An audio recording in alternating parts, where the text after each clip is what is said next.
everyone, I'm Danny Flexen. Welcome to SecondsOut ReFLEXions, our weekly look back at the boxing action from the weekend just gone.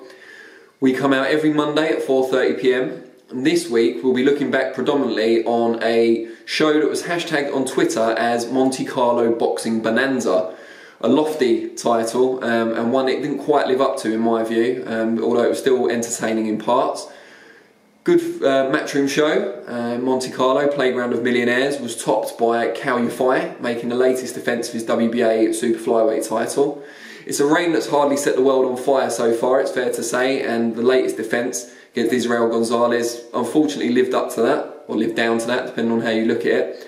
The Mexican was very game, fast, moved around a lot. Kal had to stalk him. He didn't start very well, he had a slow start.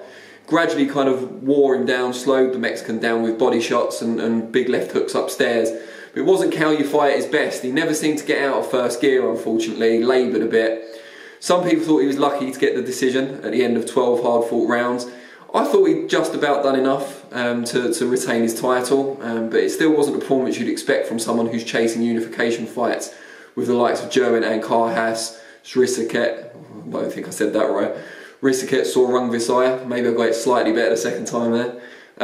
But yeah, we need to see more from Kal, and he admitted as much in his post-fight interview, so fair play to him for that. While that fight wasn't amazing, there was enthralling action from some of the other fights on the card.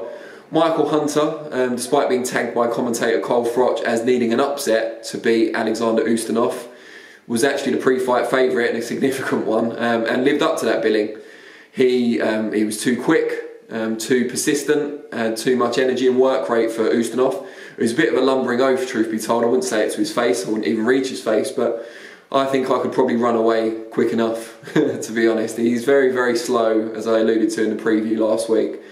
And he didn't look any faster against Hunter, it's fair to say, who obviously spent a lot of his career at cruiserweight. So he's going to have a speed advantage over most normal-sized heavyweights, and Ustinov isn't a normal-sized heavyweight, he's huge. So he stopped Ustinov, second big win in 6 weeks after stopping Martin Bakole at York Hall over here in Britain. So he's now looking to be added to the December 22nd Matchroom show over here in London, topped by White Chisora rematch. So we look forward to seeing Hunter on British shores once again. Well done to him. Elsewhere on the show, talking of Sky commentators, they seemed unduly harsh on former Kazakh amateur star. Well, he's not a former Kazakh, he's still a Kazakh. But former amateur star Daniil Yelusinov, slightly easier name to say, I'm doing well this week. He put in what was probably his best performance so far as a pro on the Monte Carlo show. He looked dazzling, fast, picked his shots a lot better under trainer John David Jackson than he has in the past, and got rid of his opponent. But the commentators were comparing him to the likes of Terence Crawford already and Keith Thurman. Seemed crazy for someone who's having, I think, his 5th pro fight. Yeah, he's a starring amateur, yeah, he's 27 years old, but so what? He's still relatively fresh and he's got time to develop under Jackson in the US. Give him a chance, Sky. Come on, he is an Eddie Hearn fighter after all. Rarely see you be that harsh on a Matchroom fighter. Also on the bill there was disappointment for Frank Buglioni. We mentioned last week that the value, betting-wise, was in his opponent, former Olympian, Chinese Olympian Fan Long Meng. Meng started pretty slowly, Buglioni looked pretty good. But then he got a nasty, nasty cut which ruled him out. It was judged to have been caused by a punch, so unfortunately it went to the scorecards.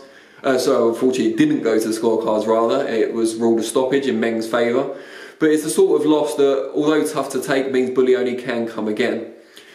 The only other kind of major fight over the weekend that I want to talk about is Dimitri Bivol, who looked alright in spurts against Jean Pascal, the veteran whose best days were thought to be behind him. But Pascal was quite game, threw a lot of power shots but faded late in the fight, as older fighters tend to do. And Bivol retained his title on points, but he'll want an uptick in performance in the next one, especially as he's also seeking unification fights. So this has been ReFLEXions. We come out every Monday 4:30 PM. We have our weekly preview show, ReFLEXpectations, every Thursday at 4:30 PM. So please join me for that. Leave your comments at the bottom. We want to know what you thought of the weekend's action in Monte Carlo and also Bivol Pascal. It'd be really good to get some comments, and we'll see you next week. Thank you.